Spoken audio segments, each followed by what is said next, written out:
Yeah, opening this spell of the SportsMax zone with cricket, West Indies have a chance of winning their first one-day international series against India since 2006. The Caribbean men have lost to India in their last 12 ODI series, but can clinch a surprise 2-1 victory if they win Tuesday's third ODI at the Brian Lara Cricket Academy in Tarouba, Trinidad and Tobago. The first two matches were played last week in Barbados, with the visitors taking the first encounter by 5 wickets on Thursday, and the Windies responding with a 6-wicket win on Saturday. Regular captain Rohit Sharma and star batsman Virat Kohli sat out Saturday's game for the Indian team.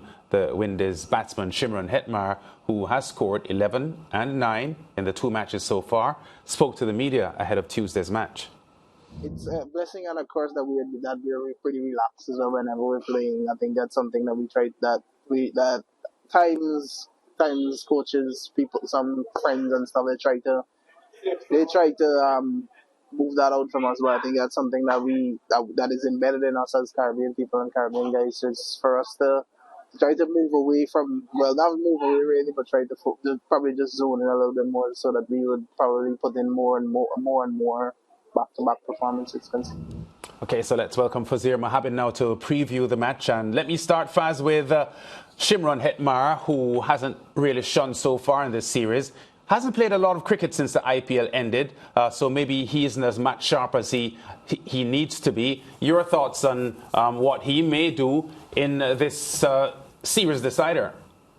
Well, it's really up in the air, lads, because it depends on the individual, his level of preparation, his level of motivation, how much he wants to perform for the West Indies, and again, the quality of the opposition. So yeah, when you talk about someone like a Shimron Hetmyer, I think the last year and a bit has been really confusing in many ways. Not selected because of fitness issues, then selected, then not making himself available. Of course, for the World T20 last time around, missing one flight, then missing a second flight, and all sorts of different reasons which suggest that maybe there isn't as much of a desire to play for the West Indies as you would like from someone who captained the West Indies to a world title at the 19 level in 2016. But then again, he can only know himself exactly what is his motivation. But from his performances so far, he has a lot of compensation to do. Yeah, addressing the 2016 Under-19 World Cup triumph that Shimron Hetmyer led the team to brings me to Casey Carty, Faz, because I think there were many aspects of that 2016 Under-19 success that told us something about the temperament of this young team. And a lot of West Indies fans were hoping that a lot of these players would have transitioned into outstanding senior players. Alzara Joseph, probably the only one who has consistently, at the top level, been a part of the West Indies setup. But I think there is something to be said about what that team achieved in 2016, and Carty's maturity that he showed on Saturday in his innings just reminded me of that 2016 success, because he was outstanding then as well, and conversely adds to my disappointment of where Shimron Hetmyer's career has gone. Yeah, again, it begs the question as for Shimron Hetmyer himself. Is he disappointed? Maybe he's happier being a franchise player all over the world and making a very good living, and all power to him for that. But again, it's about whether or not the West Indies happens to be a priority. And in response to your perspective on Casey Carty, I think that just re-emphasizes the bewilderment expressed by Ian Bishop many times over during that match on Saturday, that Carty was left out from the first match. Because remember, at the end of that disastrous World Cup qualifying campaign in Zimbabwe, he scored 87 against Sri Lanka. So for what reason, what cricketing reason, would he have been left out from the opening match, then to be brought in, and then proceed to score 48 not out and play a key role in taking the West Indies to a series level in victory? So, and I think this is what sometimes either results in a lot of disillusionment or disaffection with a lot of young players. Now, you're not going to get your majority of under-19 from 2016 walking into a senior West Indies team. It doesn't always work that way. But when you see players who are steadily improving, who are consistently improving, and for one reason or the other, they're just no longer involved, they're not selected, or they're cast aside for different reasons, it somehow contributes to the inconsistent selection, and then probably even more inconsistent performances from those same players. Yeah, and we saw how Casey County was able to stand up with the skipper Shea Hope. So it brings me to that question about Shea Hope and, his leadership now, Faz. His strike rate has improved throughout his ODI performances. He's also started hitting more sixes. Do you think Shea Hope batting lower down the order has helped his game? I don't think it's helped his game significantly. I think he plays basically the same game. It's just that he's been put into the middle order to try to stabilize a vulnerable middle order. From virtually the start of his international career, he's been scoring runs regularly and at almost the same pace in one-day international cricket. And that remains a criticism because the pace of the game has changed significantly.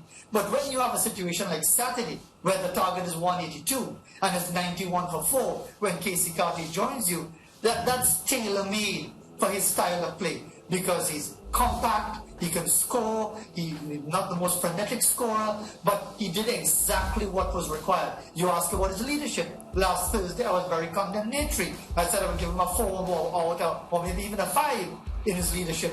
That hasn't changed from my point of view because it's not going to change on the basis of one result against an Indian team that is experimenting. Because again, you can't overlook that reality. No Kohli, no Sharma, putting Akshar Patel at the top of the order, trying all sorts of different things. It's almost as if this is a glorified next session for India. Are we going to have to wait and see tomorrow if they're going to stay true to that philosophy to get ready for the World Cup, or if they're going to put out their strongest team to avoid losing a series to the West Indies? But to answer your question, I think Shea Hope, it's good to see him taking on that responsibility, but it has to be done over a longer period to really make a difference when we talk about his leadership. Yeah, Faz, even I am eagerly awaiting tomorrow to see what India does because for me, I'm thinking you didn't play Virat Kohli, you didn't play Rohit Sharma, you lose that match. So I'm thinking they might at least play one of them, but as I said, only tomorrow will be able to tell us that. Talk to us a bit about the wickets in Trinidad and Tobago. I heard Romario Shepherd, who got his career best figures, 3 for 37, talking about the Trini wicket is more for batting. So the team where the bowlers actually are able to dismiss the opposition, they will be the team to win. What did you make of that comment?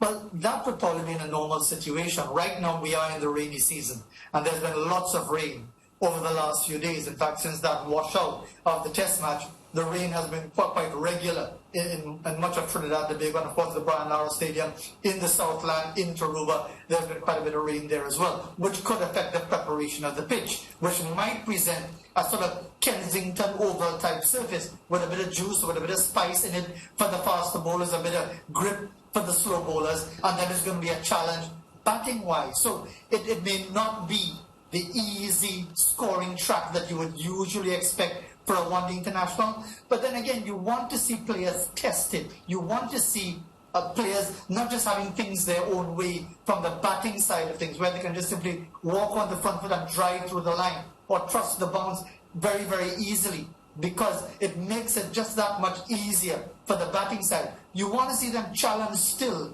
even in the 50-over variety, by good quality bowling that is getting some assistance, and they may get some of that tomorrow. Yeah, Faz, I want to get your take on what Shimron Hetmyer said in the clip we played at the top of this segment, talking about the easygoing approach within the West Indies setup and some coaches trying to change that, but that's the way we are as Caribbean people. How did that statement reach you? Well, that sounds like someone who's not happy with what is going on in the dressing room. As far as the talking about people trying to change that. The fact of the matter is, if you're easygoing, it's fine, you know. But if you're losing all the time, then you have to look for possible causes. Could it be that easygoing way? Could it be that you're not really putting in everything you should be in your game? So at the end of the day, Ricardo, we're talking competitive sport. You could be the happiest bunch of guys in the world. If you're losing every Monday morning, people are going to be asking questions. If you're at each other's throats and at times maybe not getting along, but you're winning, that's what people want.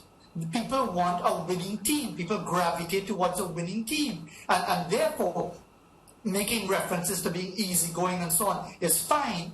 But if you're losing to the point where you can't even qualify for a Cricket World Cup, where you can't get into the Super 12 stage of a World T20, all of that easygoing thing is irrelevant. People judge competitive sport on the basis of performance. This is not a friendship society. Yeah, and talking about performance, the ex-captain Nicholas Pooran with a fabulous innings in the ML T20 final yesterday, 137 from 55 deliveries. He had made himself unavailable for selection for the 3-match ODI series. He's also not in the T20 squad. I don't think we have spoken about this latest move by a player deciding to go franchise cricket over West Indies. Well, it's just a continuation of the same situation that we've seen with Sunil Narine, with Andre Russell, with Vin Bravo at points, with Kieron Pollard at different points, although many of these players will argue that it's about the failure of Cricket West Indies to effectively communicate with them in a timely manner based on their various commitments. Again, Ricardo, the point is, it's not about saying, well, you know, don't bother with Nicholas Pooran. He can score as many runs as he wants. He's never done well for the West Indies. Forget about him. That's not the point.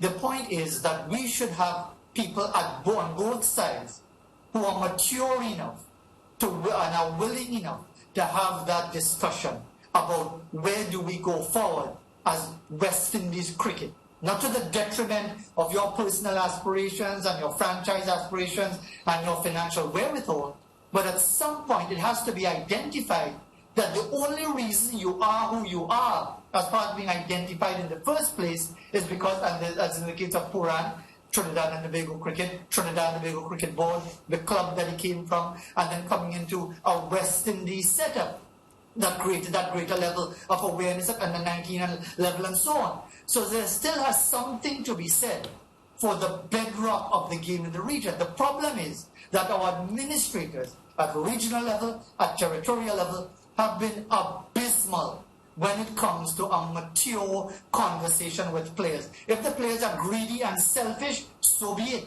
But as administrators, you have to be mature enough to try to meet those players at a level to which you could try to reach them. If you don't, you don't. But I don't get the sense that there's been any real effort to have a proper discussion and a proper dialogue with our players.